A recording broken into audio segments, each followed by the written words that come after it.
అదరగొట్టే కారం రంగు రుచి ఆచి కారం పొడి. బాలయ్య గారి ఫ్యాన్స్ అయితే పక్కా ఎంజాయ్ చేస్తారు. 3 years మాస్ ధమాకా, డౌట్ లేదు. వెళ్ళిపోండి, చూసేయండి మూవీ, ఎంజాయ్ చేయండి. ఇంకొక ఫైట్స్ అసలు ఇద్దరు చెప్పాల్సిందే లేదు. మూవీ ఒక ఎత్తు అయితే ఫైట్స్ ఒక ఎత్తండి, ఎంజాయ్ చేస్తారు. బాలయ్య దాంట్లో ఇంకొక హిట్ తమన్ గారి గురించి చెప్పాలా అండి, it's amazing. And it's all credits goes to Boyapati sir. Thank you very much ఇంత మంచి మూవీని ఇచ్చినందుకు. ఆదిపిల్లి శెట్టి గారు ఇస్ అమేజింగ్, ఇంకొక లెవెల్లో ఉన్నారు. So Balakrishna sir dance amazing, అది వన్ ఆఫ్ ద ఎంటర్టైన్మెంట్. జాజికి సూపర్ ఉందండి. అండ్ వాళ్ళు చెప్పినట్టే ఇట్స్ నాలెడ్జ్ అండ్ ఎంటర్టైన్మెంట్ రెండు మిక్స్ ఉన్నాయి. సో హ్యాపీగా వెళ్ళి చూసేయండి ఫ్యామిలీతో పాటు. చాలా బాగుంది, everybody should know it. So వెళ్ళి చూడండి. Thank you. అమ్మో అది మాత్రం అడగకండి, అసలు ఒక్కొక్కటి ఫైర్ ఎనర్జీ, సర్జికల్ స్ట్రైక్ చూపించారు ఆయన. రియల్గా సూపర్, ఎక్సలెంట్. తమన్ గారి మ్యూజిక్ కూడా సూపర్ అండి. ప్రతి ఒక్కటి ఆయన యాంటగోనిస్ట్గా చింపేశారండి. చాలా బాగా తీశారు ప్రతి ఒక్క ఆర్టిస్ట్. అంటే సంయుక్త మీనన్ గారు అండ్ బాలకృష్ణ గారు, వాళ్ళ mother and each and every person they did. ఎందుకంటే ఈ సినిమా చూసిన తర్వాత మీరే దాని రిజల్ట్ కూడా చెప్పాలి, మేం చెప్పకూడదు. బాగుంది,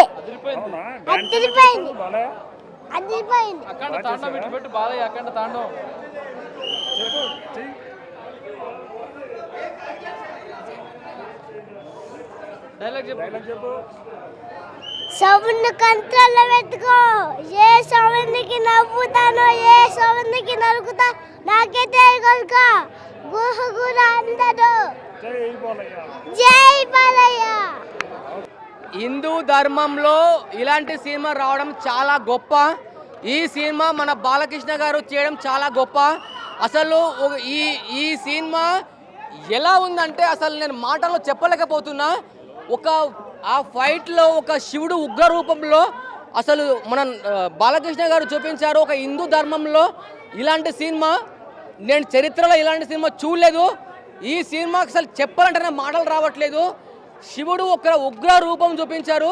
అసలు ఈ మ్యూజిక్, ఈ తమన్ గారు ఒక శివుడు రూపంలో వచ్చి మ్యూజిక్ కొట్టారో అర్థం కావట్లేదు. ఇక్కడ ఈ స్టోరీ కానీ అక్కడ ఒక హిమాలయాలలో ఒక ఫైట్ సీన్ ఉంటుంది.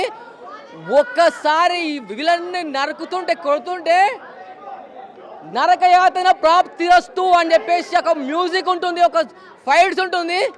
అసలు ఈ సినిమా చెప్తున్నా అసలు ఏం చెప్పాలి నాకు అర్థం కావట్లేదు. ఇలాంటి సినిమాలు నేను చూస్తాను అనుకోలేదు. అఖండ తాండవం చూపించారు. ఇందులో శివుడు కనిపిస్తాడు. శివుడు కనిపించిన రూపం మాత్రం అయితే ఒక రియల్గా ఒక శివుడిని చూసినట్టు ఫీలింగ్ వచ్చేసింది. ప్రతి ఒక్క హిందువు ప్రతి ఒక్కరు ఈ సినిమా చూడాలి. దేవుడు లేడు అనేవాడు ఈ సినిమా చూస్తే ఖచ్చితంగా దేవుడిని నమ్ముతారు. ఈ సినిమా హిందూ ధర్మంలో ఇది ఒక బెస్ట్ సనాతన హైందవ ధర్మం అని చెప్పారు కదా. సనాతన హైందవ ధర్మం అంటే ఈ అఖండ 2, అఖండ 1 అని కదా, అఖండ 2 ఎలా ఉందంటే దానికి మించి 10 ఇంతలు ఎక్కువ ఉంది. ఈ సినిమా గురించి చెప్పాలంటే నాకు ఇంకా ఎక్కువ చెప్పాలనే ఊపు వచ్చేస్తుంది. ఈ ఊపు ఎలా వచ్చిందంటే ఆ సినిమా చూసిన తర్వాత నాలో ఉన్న భక్తి అన్నీ, హిందూ భక్తి అన్నీ బయటికి వెళ్ళాయి. ప్రతి ఒక్క హిందువు ప్రతి ఒక్కరు ఈ సినిమా చూడాలి.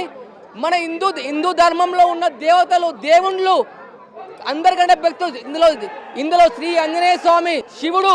అసలు శివుని గురించి ఏ విధంగా చూపించారంటే రియల్గా శివుడు అంటే ఏంటి, ఏ విధంగా ఉంటుందని సినిమా చూపించారు. ప్రతి ఒక్క ఫ్యామిలీ ప్రతి ఒక్కరి సినిమా చూడాలి. Thank you so much. చెప్పాలంటే మాటలు రావట్లేదు. హిందువులందరూ ప్రతి ఒక్కరి సినిమా చూడాలి. జై శివయ్య, జై హనుమాన్, హర హర మహాదేవ్, శంభో శివశంకర. ప్రతి ఒక్కరు హిందూ అయిన ప్రతి ఒక్కరు అఖండ 2 సినిమా చూడాలి. అఖండ తాడు బాలయ్య విశ్వరూపం చూశాడు. ఆ స్క్రీన్ మీద ఒక శివుడు చూస్తున్నట్టు ఉంది. ప్రతి సెకండ్ హాఫ్ అయితే ఇంటర్వెల్ బ్యాండ్ కానీ ఫైనల్ ఫైట్ కానీ అఖండ శివ తాండవం చేశాడు. ఇండియాలో ఎవరైనా అఖండ దెబ్బకి హరారా వెళ్ళిపోవాల్సిందిగా కోరుకుందాం.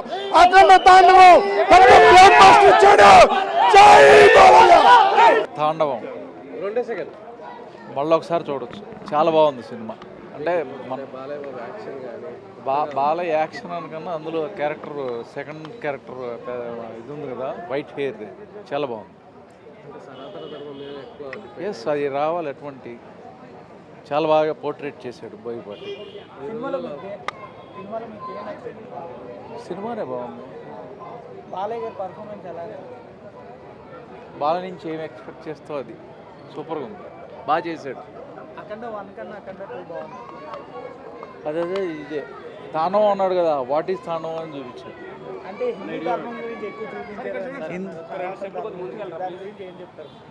హిందూ ధర్మం గురించి చెబుతూ బాలయ్య పెర్ఫార్మెన్స్ చాలా బాగుంది. అంటే ఈ సినిమా చూసిన తర్వాత దేవుడు లేడు కాదు అనుకుంటా గుడికి వెళ్ళటం అనేది అందరూ ఇదవుతారు. అంటే గుడికి ఫ్యాషన్గా వెళ్ళటం, పండగకి వెళ్తాం కాదు. అది సినిమా తగ్గట్టుగా ఎమోషన్ తీస్తారు, ఆదరిస్తే చాలా బాగుంది. కాదు, ఎవరిది? హీరోయిన్ సినిమా కాదమ్మా ఇది, పాటలు ఫైట్లు కాదు, సనాతన ధర్మం బ్రహ్మాండంగా ఉంది. వాట్ ఈజ్ ఇది అనేది చూడాలి అందరూ. ఇప్పుడు మన హిందూతనం గురించి తెలుసుకోవాలి అంటే మన దాంట్లో లేనిది ఎక్కడా లేదు, అది మన పిల్లలకి చెప్పాలి. అది బ్రహ్మాండంగా చెప్పాడు. కుంభమేళ గురించి ఎక్కువ చూపించారు. It's part of back drop అంతే. ఇప్పుడు మనం అందరం ఫేస్ చేసిన సినిమా ఎక్కువగా చెప్పడం కాదు, చూస్తే గూస్ బంప్స్. అంటే చూసిన తర్వాత సంక్రాంతికి బాలయ్య సినిమా వచ్చి ఎలా సాటిస్ఫై అవుతారో అటువంటి సినిమా ఇది.